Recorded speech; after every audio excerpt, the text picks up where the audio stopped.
Hey guys, MJM here again with another episode from the SCP Explained channel.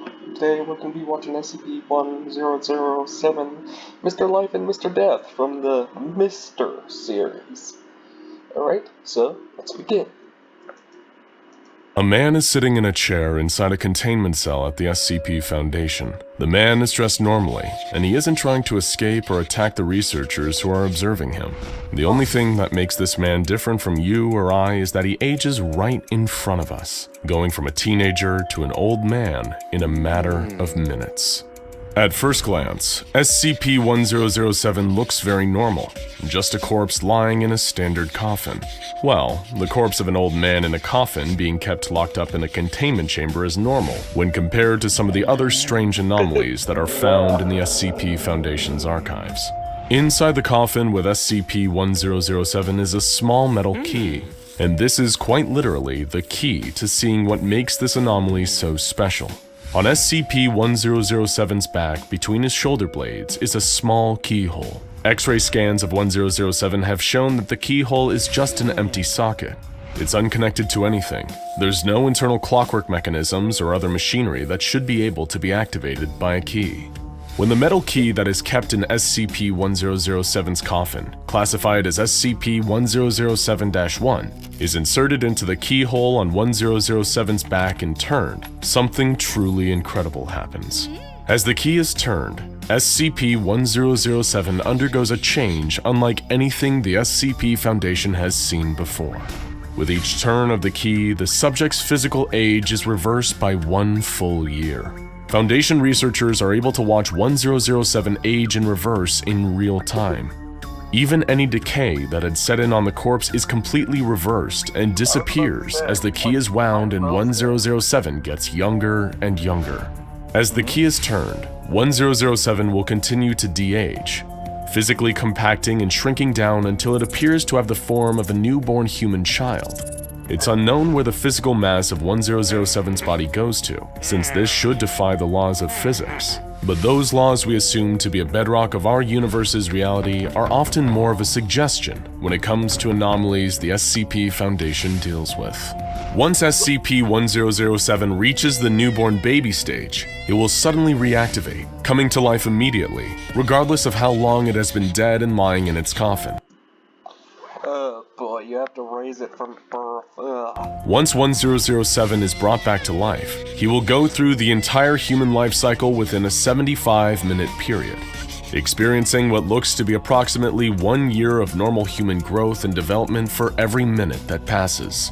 That means that in the course of about 16 minutes, researchers will see SCP-1007 change from a crying infant to a fully grown teenager.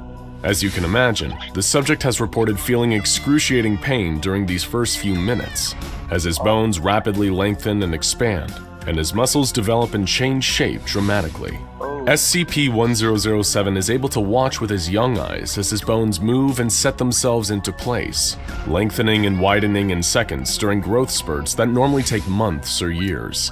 After about 5 minutes, provided his legs have grown to the same length at the same time, he's usually able to prop himself up and stand. At around 10 minutes, the pain really starts. The bones crack and ache as they grow at their fastest for the whole cycle.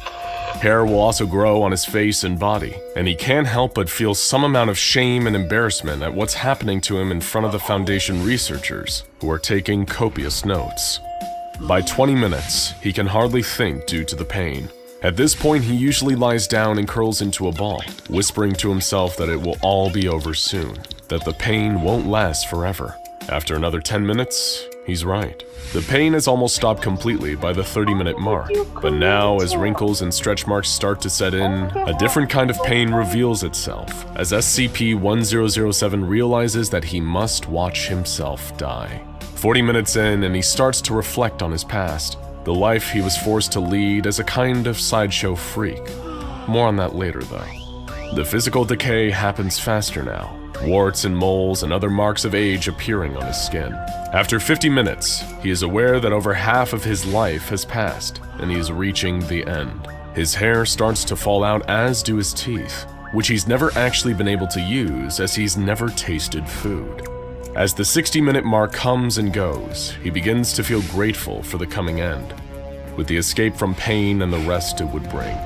His body has become very wrinkled by this point and is covered with age spots. His eyes begin to cloud, severely limiting his ability to see, and his hearing gets weaker and weaker until he can't comprehend anything the researchers say. At 75 minutes, it's all over. SCP-1007's body expires and he dies once again. He will remain as a corpse until the metal key is— Why would you insert it into him again? Why would you force him to live that? Oh my god. Holy. This is absolute torture. This is... Did Wondertainment make this guy, or Gamers Against Weed? I don't know, but either way, the creator is really messed up. Oh my god. No. is inserted into his back, and the whole process starts once again.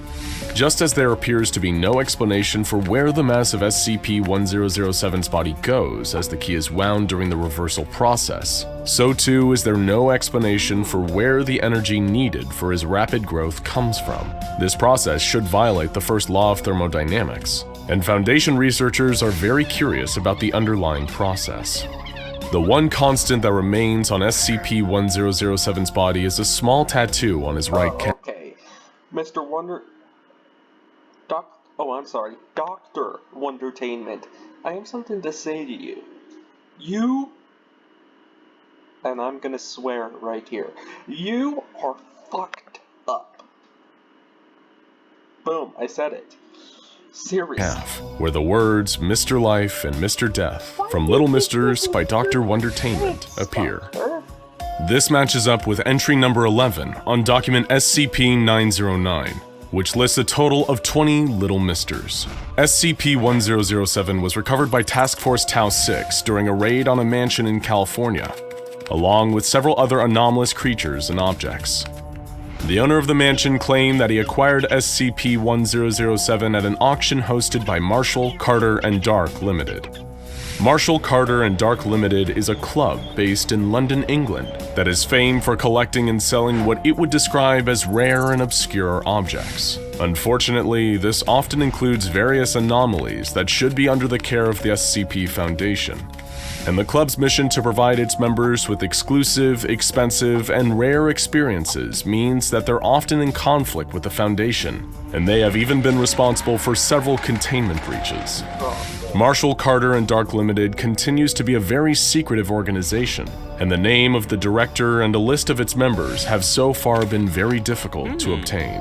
At the auction they hosted, where SCP-1007 was offered for sale, there were apparently, along with Mr. Life and Death, at least 4 other Misters for sale, though the identity of the other buyers and which Little Misters they may have purchased is still under investigation. The fact that SCP-1007 has the name Mr. Life and Mr. Death seems to imply that he may have originally been part of a set, though this counterpart Little Mister has yet to be recovered or even identified. In interviews with SCP-1007, he has given his own personal theory that he embodies both names, and the designation is a reference to the way he alternates between life and death.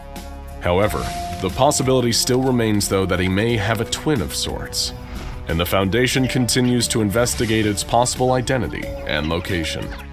SCP-1007's brief 75-minute life followed by a death that lasts until he is rewound by a special key means that he is easily contained and has been classified as safe. He is only to be activated during routine testing, and after experiencing death, he is to be placed back into his coffin along with the key. In keeping with current regulations for all anomalies that have been designated as Misters, SCP-1007 is to be contained in Hall 8 of Site-13 for additional observation and study. Now go watch SCP-3... Oh my gosh. Dr. Wondertainment, what is wrong with you? Oh. Anyway, that was SCP-1007. Oh man. They need to stop Dr. Wondertainment. I don't care if he thinks what he's doing is fun for kids, but it's not. they need to kill this guy. Yes, I said kill him. Oh my gosh, just subscribe to these guys and subscribe to me. Oh my gosh, I'm gonna have nightmares tonight. Ugh. Well, surprisingly, this is gonna give me nightmares, but not SCP-682. Oh man. See ya, guys. Ugh.